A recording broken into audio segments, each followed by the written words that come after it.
드립니다. 오늘 저는 본문 말씀을 가지고 화평케 하는 자의 복이라는 제목으로 하나님 말씀을 우리 함께 나누기 원합니다. 화평케 하는 자는 누구일까요? 그 질문에 대한 대답은 오늘 본문 5장 9절 말씀에 있습니다. 우리 5장 9절 말씀을, 마태복음 5장 9절 말씀을 우리 다시 한번 보겠습니다. 시작. 화평하게 하는 자는 복이 있나니 그들이 하나님의 아들이라 일컬음을 받을 것임이요. 하나님의 아들이라 일컬음을 받을 것이다. 하나님의 아들이 누구일까요? 그들은 하나님을 닮은 자들이죠. 즉 화평케 하는 자가 받을 복은 바로 하나님을 닮는 자가 된다. 또 그런 자로 인정받는다라고 하는 것입니다. 구체적으로 그러면 화평케 하는 사람들은 누구인지 두 가지로 살펴보도록 하겠습니다.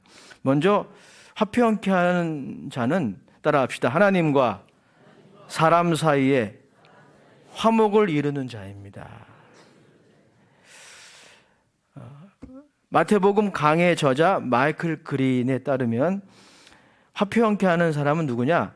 하나님과 소원해진, 멀어진 사람들을 하나님과 화해하게 하는 자, 하나님께로 가까이 인도하는 자, 그들이 바로 화평케 하는 자라고 하는 것입니다. 우리는 여기서 이 진정한 화평, 오늘 성경이 말하고 있는 화평, 헬라어로는 에이레네, 이 화평의 의미를 먼저 짚고 넘어가야 합니다. 진정한 화평을 이해하기 위해서는 화평인 것 같은데 화평이 아닌 유사품에 주의해야 합니다. 먼저 고려 말기 충신이었던 정몽주를 여러분 아시나요? 정몽주를 회유하기 위해서 이방원이 시조를 만들었죠. 그게 바로 하여가입니다. 이런들 어떠하리, 저런들 어떠하리. 이 시의 내용처럼 주어진 현실에 대한 문제의식 없이 둥글게 살아가는 것, 이것을 우리는 진정한 화평이라고 정의할 수가 없습니다. 정의와 평화는 같이 가야 되는 것이죠. 그래서 예수님이 제 아들에게 자주 내가 화평을 주려고 온 것이 아니라 검을 주려고 왔다 라고 하신 말씀도 바로 이것 때문이죠.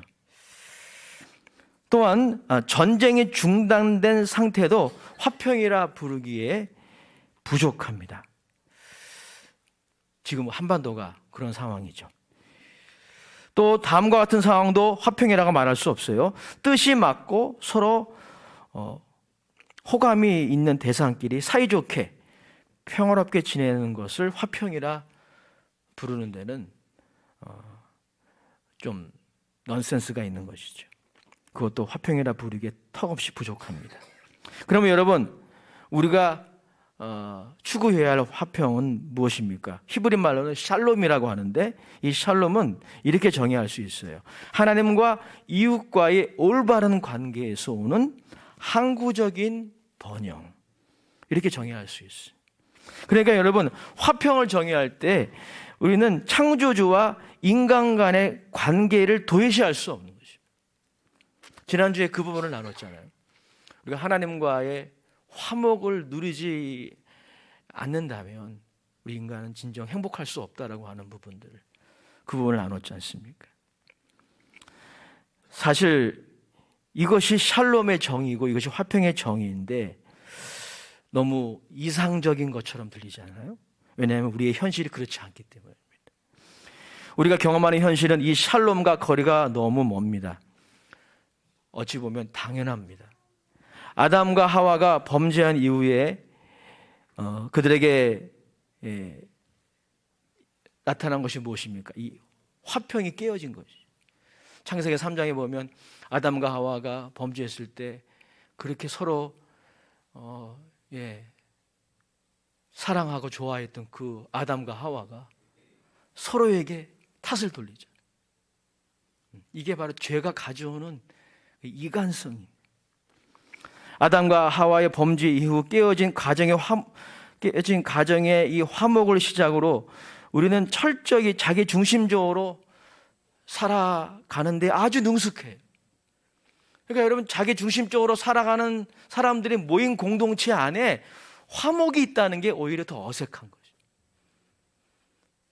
그게 바로 우리의 현실이에요. 그래서 정상이 비정상이 되고 비정상이 정상이 된 것입니다. 조화를 이루고 또 서로 화목하는 것이 그게 정상이에요. 그것이 하나님이 창조하신 자연의 정상적인 질서예요. 그런데 그게 이제는 어색해요.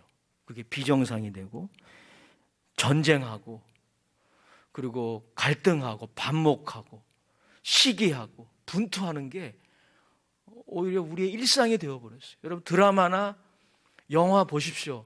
재미있는 영화일수록, 재미있는 드라마일수록 어떻죠? 그 영화와 드라마를 보면 화가 나요. 요즘에 넷플릭스에서 나오는 그런 드라마들 있잖아요. 학폭에 관한 그런 드라마들 보면 열받잖아요. 악인이 더 악해야 돼. 영화나 드라마에 나오는 그 인간관계들 보십시오. 그것들이 아주 우리에게 익숙해요. 더 재밌습니다. 그만큼 우리가 왜곡된 거예요. 하나님은 이 비정상을 바로 잡고자 하셨습니다. 계획하셨어요. 그게 뭐냐면 예수님을 이 땅에 보내신 것이죠. 예수님은 하나님의 이 계획을, 비정상을 바로 잡는 이 계획을 이루시기 위해 이 땅에 오셨고, 그리고 십자가에 죽으셨어요. 에베소서 2장 14절에 보면 예수님이 이 땅에 오셔서 이루신 일을 잘 기록하고 있는데요. 2장 14절에서 16절까지 우리 같이 읽어볼까요? 시작. 그는 우리의 화평이신지라 둘로 하나를 만드사 원수된 것 중간에 막힌 담을 자기 육체로 하시고 법조문으로 된 계명의 율법을 폐하셨으니 이는 이 둘로 자기 안에서 한 세 사람을 지어 화평하게 하시고 또 십자가로 이 둘을 한 몸으로 하나님과 화목하게 하려 하심이라. 원수된 것을 십자가로 소멸하시고. 한 번 더 선포합시다. 원수된 것을 십자가로 소멸하셨습니다. 아멘. 예수님의 십자가의 죽음, 그분이 흘리신 피가 성취한 게 이것입니다. 원수된 것, 죄가 가져오는 원수 맺는 것, 이것을 소멸해 버리셨어요. 사실 여러분, 이것은 예수님이 간절히 원했던 바일 뿐 아니라 하나님이, 성부 하나님이 간절히 원하시는 것이었습니다. 하나님은 죄로 인해 만들어진 이 원수된 것을 소멸하시고 새롭게 화평을 창조하신 것입니다. 창조주 하나님이 이 화평을 예수 그리스도를 통해서 창조한 거예요. 도저히 화목을 이룰 수 없는 인간의 삶에 하나님이 화평을 만들어내신 것입니다. 십자가로 말이죠. 성령님은 어떤 일을 하실까요? 그 화평의 열매가 여러분의 삶에 구체적으로 나타나도록 역사하시는 분이 바로 성령님이십니다. 그래서 여러분, 화평의 열매가 성령의 열매 안에 들어가 있잖아요. 그러면 여러분, 우리가 어떻게 화평케 하는 자가 될 수 있을까요? 사람과 사람 사이를, 또 하나님과 사람 사이를 반목하게 하는 그런 존재가 아니라 화평하게 하는, 특별히 하나님으로부터 멀어진 그런 사람들을 하나님과 화목하게 하는 그 일을 우리가 어떻게 할 수 있을까요? 어렵지 않습니다. 우리가 할 수 있는, 실천할 수 있는 일이 있어요. 복음을 전하면 됩니다. 복음을 전해야 돼요. 고린도후서 5장에 보면 여러분, 우리가 전하는 복음을 사도 바울이 화목케 하는 말씀이라고 정의하고 있어요. 여러분 기억하십시오. 화목하게 하는 언어가 있어요. 그러면 반대도 있겠죠? 반목하게 하는 언어도 있어요. 화목하게 하는 언어가 여러 가지가 있겠지만 가장 중요한 것은 뭐냐면 복음입니다. 복음도 언어예요. 예수 그리스도의 십자가와 부활에 대한, 그분에 대한 언어죠. 근데 그 언어가, 그 복음이 화목하게 하는 말씀이라고 사도 바울은 정의했고요. 그 화목하게 하는 말씀을 우리에게, 즉 그리스도인들에게, 여러분들에게 부탁하셨다는 것입니다. 왜 부탁하셨을까요? 전하라는 거예요.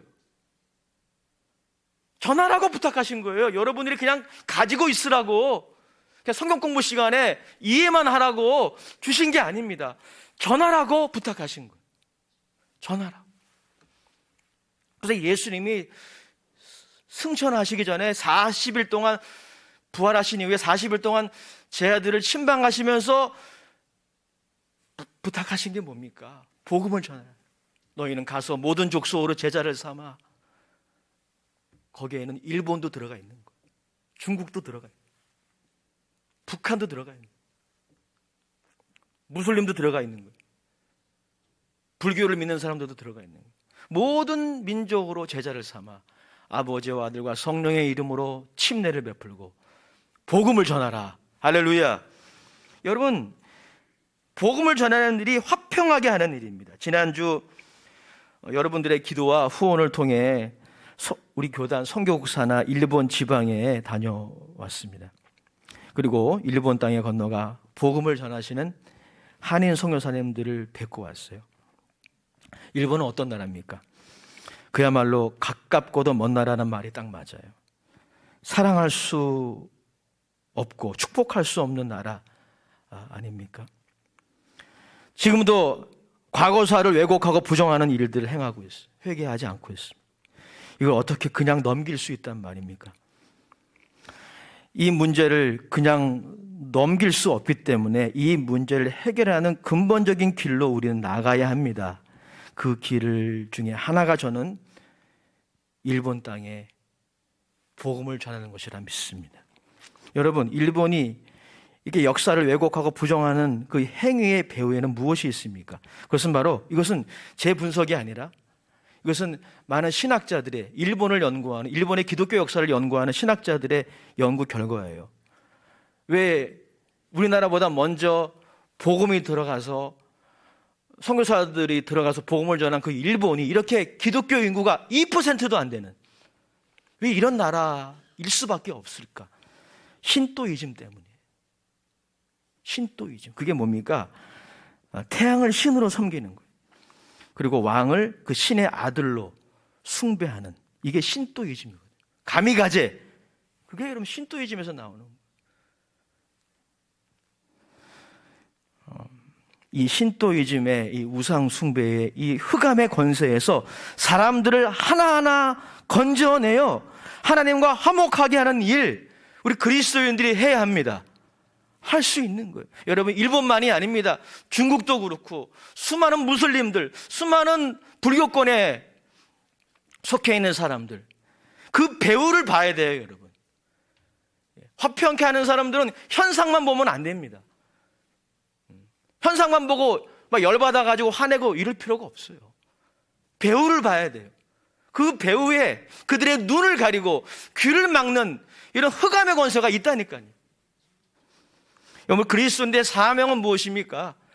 슬로건을 내걸고 데모를 하고 이런 것들은 2차, 3차적인 그런 행동이에요. 우리 그리스도인들의 최우선 과제는, 화평하기 위해서 해야 할 최우선 과제는 복음을 전하는 것입니다. 우리가 복음을 전할 때, 예수의 이름을 전할 때, 그 예수님이 십자가에서 원수된 모든 것들을 소멸해 버리셨기 때문에 그 예수님을 전하면은 그 예수님의 복음을 듣고 누군가가 흑암의 권세에서 건져내어 하나님의 사랑의 아들 나라로 옮겨지는 것입니다. 그 일이 성령 안에서 일어날 것이기 때문에 예수님이 제자들에게 다른 말씀 안 하셨어요. 제자들은 예수님이 승천하실 때, 예수님, 이스라엘이 이 식민지인데 지금 로마 식민지로부터 해방되는 날이 언제입니까? 여기에만 관심이 있었어요. 예수님 그들에게 뭐라 말씀하십니까? 오직 성령이 너에게 임하시면 너희가 권능을 받고 예루살렘과 온 유대와 사마리아와 땅끝까지 이르러 내 증인이 되리라. 우리 한 사람 한 사람이 주의 증인이 되어서 성령님과 함께 복음을 전할 때 여러분 화목을 가로막고 화해를 가로막는 흑암의 세력에서 사람들을 건져내는 일들이 일어나는 것입니다. 사랑하는 여러분, 화평케 하는 자가 누구입니까? 평화의 소식, 화목하게 하는 이 말씀을 전하는 사람입니다. 이 복음을 전해서 사람들로 하여금 하나님께 가까이 나오게 하는 자, 그들이 저와 여러분들이 되시기를 주의 이름으로 축복합니다. 그런 의미에서 한번 오른손을 높이 들어볼까요? 우리 중고등부는 이거 모르죠? 중고등부 다 이 주먹은 누굴 때리는 주먹이 아니고 결단을 하나님께 보여드리는 각오의 주먹이에요. 각오. 따라합시다. 나도 시작. 나도 성령님과 함께 이번 사순절에 한 영혼에게 복음을 전할 것입니다. 나도 할 수 있습니다. 매번 예배 때마다 외칠 거예요. 우리 두 분이 사에게 인사합시다. 복음을 전합시다. 또한 여러분, 화평케 하는 자는 누구입니까? 그는 공동체 안에서 화목을 추구하는 자입니다. 따라합시다. 공동체 안에서 화목을 추구하는 자입니다. 성경은 곳곳에서 우리가 속해 있는 공동체 안에서, 그게 가정일 수 있고 교회일 수 있고 또 일반 사회일 수 있겠죠, 공동체 안에서 화목을 추구하라고 명령하십니다. 화목의 길은 혹자가 표현한 것처럼 멀고 험할 수 있어요. 하지만 화목을 추구하라, 성경 우리에게 명령하고 있어요. 로마서 12장 18절에 이런 말씀이 있어요. 한번 같이 읽겠습니다. 시작. 할 수 있거든 너희로서는 모든 사람과 더불어 화목하라. 또한 히브리서 12장 14절의 말씀도 같이 읽어보겠습니다.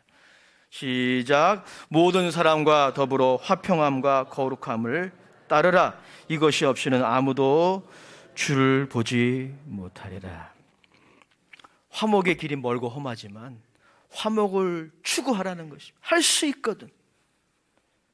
이것이 사도 바울의 요청입니다. 하나님의 명령인 것이죠.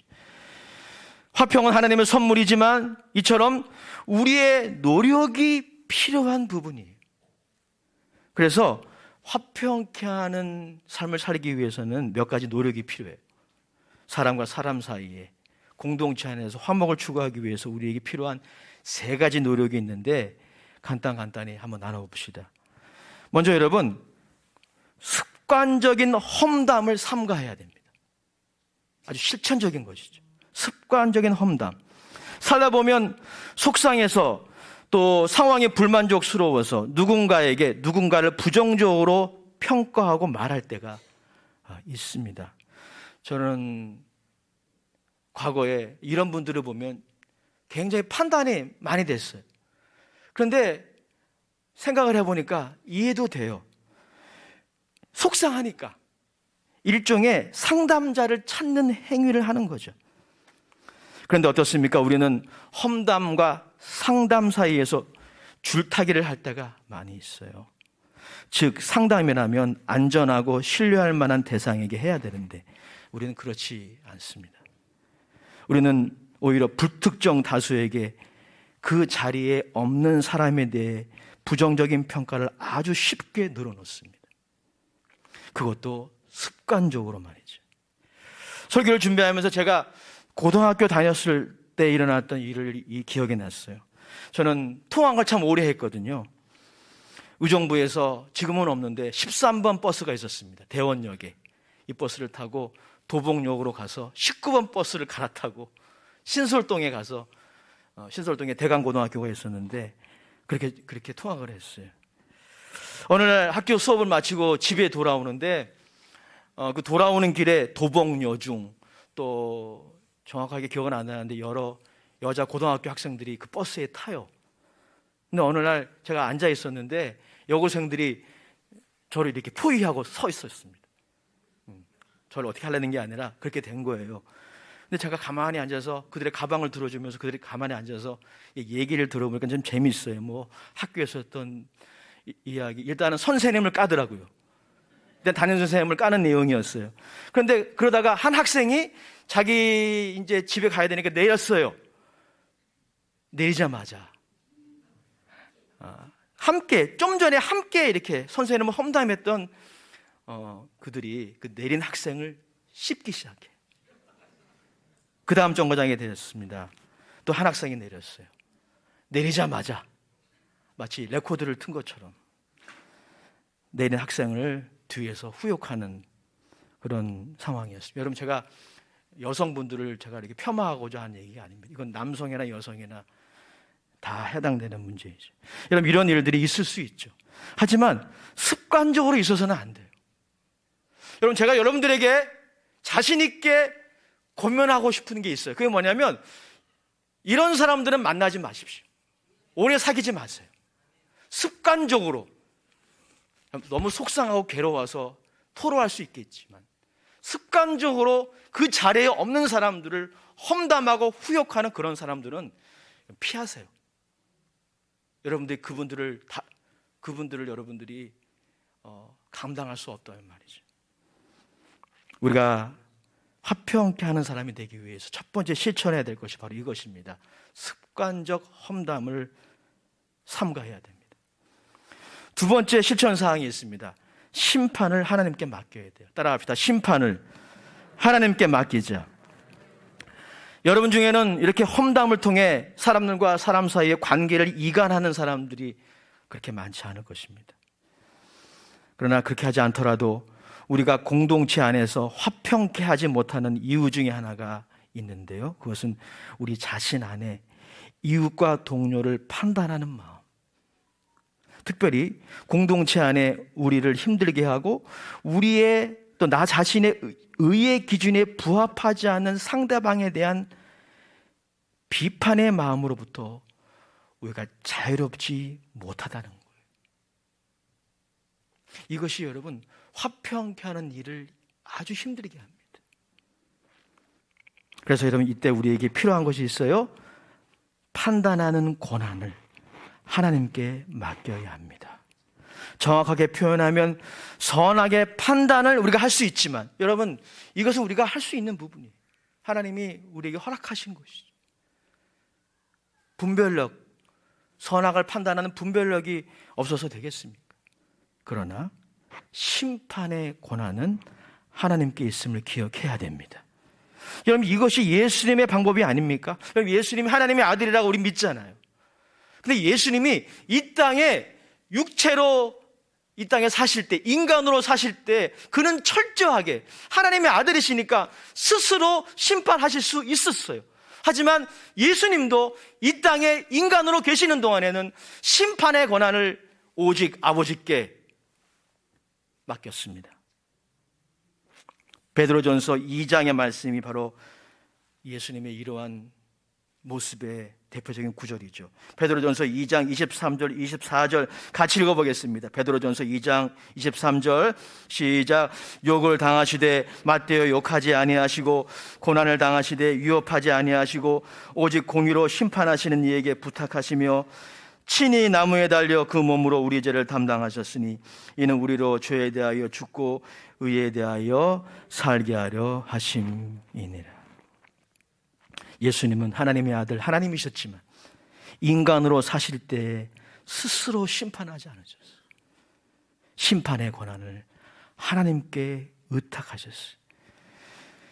그래서 여러분 성경을 보십시오. 예수님이 하나님의 아들로 인정되신 곳은 어디입니까? 역설적이게도 그분이 무리를 걸으실 때가 아니에요.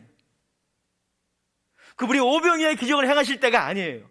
예수님이 하나님의 아들로 인정받으신 곳은 그분이 죽으신 그 장소였다. 예수님이 심판을 하나님께 맡기고 원수에게 예수님을 대적하는 바리새인과 서기관들에게 죄인처럼 취급받는 그 자리에서 원수에게 비난당하고 정죄당하고 발가벗겨진 그 자리에서 예수님은 하나님의 아들로 인정받으셨어요. 이렇게 사람들의 비난과 정죄와 신란을 당하면서도 끝까지 사명을 감당하신 예수님의 그 모습을 보고 로마의 백부장이 마가복음 15장에서 이는 진실로 하나님의 아들이었도다. 로마의 백부장이 이분이 진짜 하나님의 아들이야 인정했습니다. 그리고 그분은 3일 만에 부활하셨어요. 부활은 하나님이 자신의 아들이 정당하다고 하는 것을 증명하신 사건이에요. 사랑하는 여러분, 우리가 누군가와의 반목을 해결하고 화평케 하는 사명을 감당하기 위해서는요, 하나님이 여러분의 정당성을 인정하는 것을 기대해야 합니다. 여러분의 변호와 변증의 기술을 의지하지 마십시오. 하나님이 선악간의 판단하심을 기대하십시오. 제가 존경하는 분당 우리 교회 이찬수 목사님 말씀하신 것처럼 우리가 하나님이 되고자 혹은 심판자가 되고자 하는 것을 포기하는 것이 화해의 길이에요. 믿으시길 주의 이름으로 축복합니다. 세 번째 실천의 노력이 있는데 그것은 자신과 화목해야 됩니다. 따라합시다. 자신과 화목합시다. 세 번째, 우리는 사람과 사람 사이의 반목을 해결하는 그러한 그 역할을 감당하기 위해서 자기 자신과 화해해야 합니다. 우리는 자주 다른 사람만이 아니라 여러분 자신이, 우리 자신이 우리의 보기에 심히 실망스러울 때가 있지 않아요? 누군가가 나에게 비난하기 전에, 누군가 나를 평가하기 전에 내 자신 스스로가 나를 평가하고 그 평가에 갇혀 있을 때가 얼마나 많은지 몰라요. 여러분 자신이 만족스럽지 않고 여러분 자신을 비난하고 싶을 때가 있지 않습니까? 그러나 여러분 기억하세요. 여러분 자신도, 잘 기억하세요. 여러분 자신도 여러분의 심판의 대상이 아닙니다. 심판은 주님 몫이에요. 여러분의 좁은 기준으로 여러분 자신을 재단하려고 하지 마세요. 이 시대의 기준으로 여러분 자신을 재단하려고 하지 마세요. 중고등학생들에게 부탁합니다. 바울도 이렇게 얘기합니다. 고린도전서 4장 3절에 한번 따라해 볼까요? 나도 나를 판단하지 아니하노니 판단하시는 이는 예수시니라. 사도 바울도 나도 나를 판단하지 않는다. 여러분이 여러분 보기에 믿고 만족스럽지 않을 때가 있지 않습니까? 여러분의 자존감이 땅에 떨어질 때가 있지 않습니까? 바로 그때 기억하십시오. 그런 때라 할지라도 여러분을 위하여 아들을 아끼지 않고 주신 하나님의 사랑은 여러분의 가치를 인정하십니다. 여러분이 성취한 것과 여러분의 노력으로 얻은 것과 여러분의 소유와 관계없이 여러분을 위하여 아들을 아끼지 않고 주셨어. 그 하나님은 여러분들의 가치를 있는 그대로 인정하십니다. 믿어지시나요? 여러분의 영혼의 가치가 중요하지 않다면, 그래서 우리가 전도해야 되는 거예요, 여러분. 한 영혼이 이렇게 귀한 거예요. 여러분에게 한 영혼의 가치가 귀하기 때문에 하나님의 아들이 직접 이 땅에 내려오신 거예요.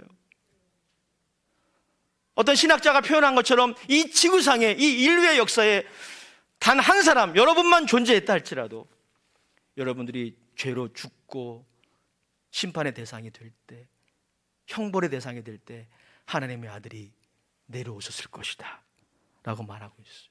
저는 맞다고 믿습니다.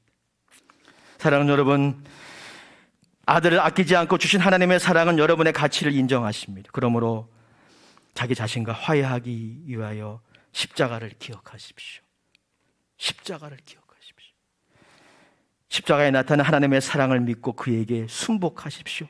여러분의 관점, 여러분의 그 좁은 관점, 그 좁은 해석의 기준을 과신하지 마세요. 얼마나 주관적입니까? 그때그때마다 달라요. 그걸 믿겠습니까? 여러분이 믿어야 할 것은 여러분들을 향한 하나님의 신실함이에요. 여러분들을 향한 하나님의 신실한 사랑, 그걸 믿으셔야지. 여러분이 성취한 거, 여러분이 얻은 거, 그때그때 다른 거, 그거 어떻게 의지합니까? 여러분의 기분 어떻게 의지합니까? 사람의 인정, 목회자의 인정, 그거 너무 의지하지 마세요. 그때그때 달라요. 그걸 어떻게 의지합니까? 여러분이 의지할 대상은 하나님의 신실함이에요. 아들을 아끼지 않고 내어주시기까지 여러분들에게 영혼의 가치를 인정하시는 그분의 사랑을 신뢰하십시오. 그분의 사랑에 순복하십시오. 그게 화평의 길이고 나 자신과 화해하는 길이에요. 이것이 이루어지지 않으면 우리는 화목해 하는 일을 감당할 수 없습니다. 에베소서 3장 17절 18절 말씀 같이 읽어요.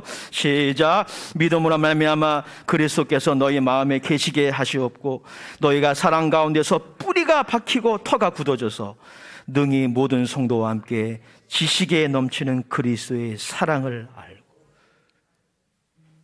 여러분의 생각과 여러분의 해석이 하나님의 사랑의 통제를 받고 여러분이 여러분 자신과 화해할 때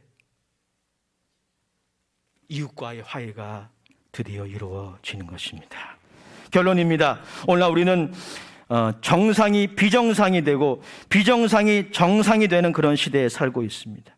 갈등과 전쟁이 정상이 일상이 되고 있고 평화가 더 어색한 시대에 살고 있습니다. 그러나 그리스도인들은 화평의 도구로 부르심을 받았습니다. 그리고 그리스도인들은 누구입니까? 하나님과의 화평을 누리고 있는 사람들이에요. 예수님의 형벌 받으심으로 저와 여러분들은 하나님께 용납되었고 인정받고 있습니다. 우리 한번 옆 사람하고 인사해요. 당신은 이렇게 인사해요. 당신은 하나님께 용납되었고 인정받고 있습니다. 한번 인사해봐요.